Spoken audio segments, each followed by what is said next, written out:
let's get in the mailbag here. So, one of my new favorite segments, probably my new favorite overall segment because it is relatively new, is Spencer's Scale of Agreement. You send me a take. It could be hot. It could be cold. It could be Goldilocks just right. And I give you a ranking of agreement, 1 to 10. 1 being, no, I don't agree. Every now and then I'll throw out a 0. And 10 being 100% I'm in you lockstep, and I might already have given that particular take. Here's one that I'm just going to warn you all right now. This is a hot take. Like this is a volcano has exploded, and you can see the molten lava on the ground around you. It's not, the kids' game, the floor is lava. This is actual lava of a hot take. McAv22 says, Evan Stewart is not one of the top 4 receivers on this team. How's that for a hot take? You ever see those Hot Ones wings challenges? Like the one where Idris Elba is calling off, because he is eating something insanely spicy. I could do that with water or no water, frankly, in reacting to this take. Yeah, I don't pull this out very often. It's reserved for special occasions. That's a 0. That's a 0 on Spencer's Scale of Agreement.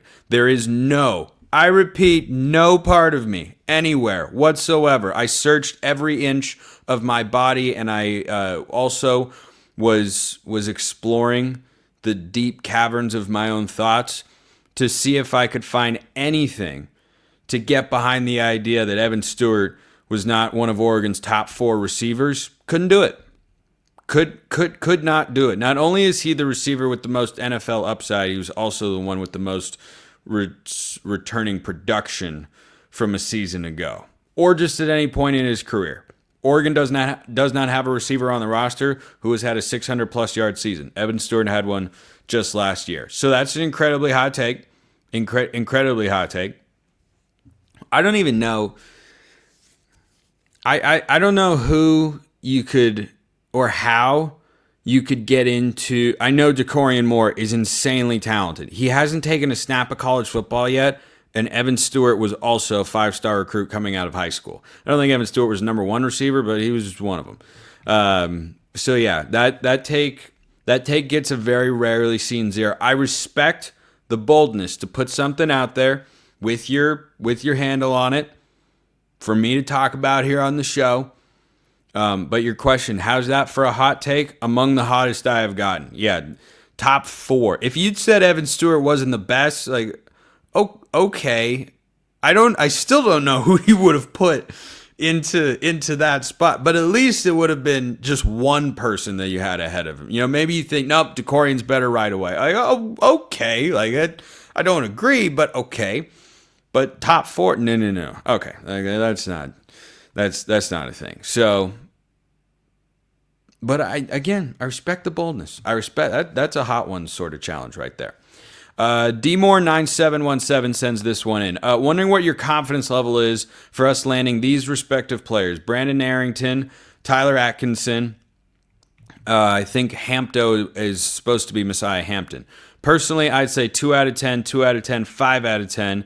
First, Hampton has been predicted with us for a good minute now, but what I've seen from him of late gives me cause to pause. So I heard Matt Prame over on the Odds and Audibles podcast say that Messiah Hampton is Oregon's commitment to lose, or it's Ross Douglas's commitment to lose. He's committing later this week, June 13th.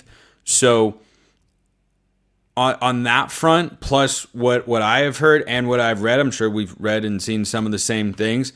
I'm at an 8 out of 10 on Messiah Hampton. Nothing is ever given. Crazy things can certainly come to pass. But yeah, I'd say that if Oregon doesn't land Messiah Hampton, something went wrong, because this relationship has gone back to Douglas's time at Syracuse.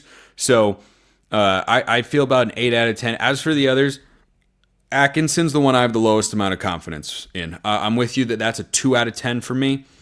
For Brandon Arrington, I think there's a better chance.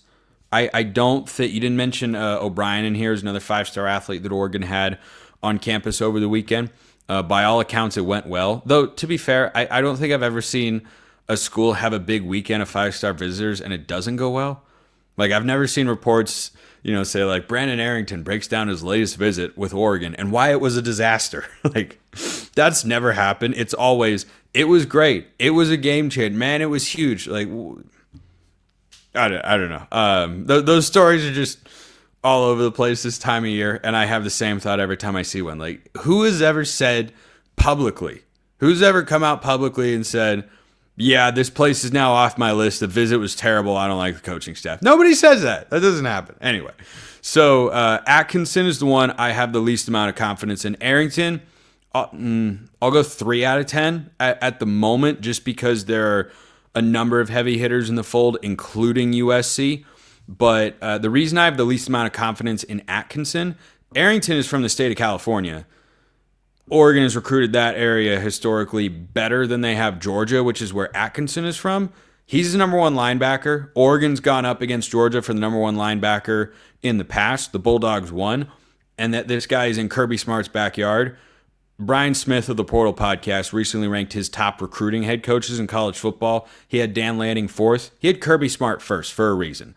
Atkinson is not a guy that would it be great if he picked Oregon? Yeah, it'd be a massive win. That's one that, even with the high standard that Oregon has set on the trail in the last couple of years under this staff, that would turn heads. Like, whoa, they walked into Kirby's backyard and just pulled Atkinson out of there. Wow, that's huge. So Arrington, I think they have a better shot. I'll go with a 4. I'll go with a 4 actually on Arrington, but I'm at a 1 confidence level on Atkinson, just because I have zero expectation that they can walk into Georgia and pull him out of Kirby's backyard. So John sends this one. Hey, Spencer, with the new NIL bill being passed, what does this mean for current and 2026 players that already have an NIL contract? And do you think we will lose or gain any new recruits this cycle because of it? To answer your second question, no, not expecting that to be the case. Secondly, there was a rush for contracts to get made and signed before this House settlement was coming down, because people read the tea leaves and realized, oh, wait, Deloitte, one of the big 4 accounting firms, is going to be able to just regulate these NIL deals that are worth more than $600, which is, all of them pretty much. I don't think Oregon has a single NIL deal that's worth less than $600. I don't know what the minimum number is. I think there's a base level that they give to all players. I think, don't quote me on that, but that's how most schools, I think, do it. There is no way there is an individual NIL deal worth less than that. So there was a push, and this was not unique to Oregon. This is college athletics everywhere, to get the deals done before this came down. And I think it was part of the reason, along with the roster disruptions that would have come along, that the plaintiffs pushed to, have this ruling get enforced in June rather than in April. And so guys moved in the portal, and then they were able to go and they were able to go and get the deals done, because now some of those deals might not be allowed. But the ones that get grandfathered in, my understanding is those get to remain in place for this year. But starting literally now, because the NIL Go Commission starts being active on Wednesday, they are going to review every NIL deal that gets made now and in the future and determine whether or not it's fair market value. So I don't think it's going to impact Oregon specifically, but the deals that were already signed for players that are on the roster, those stay in place.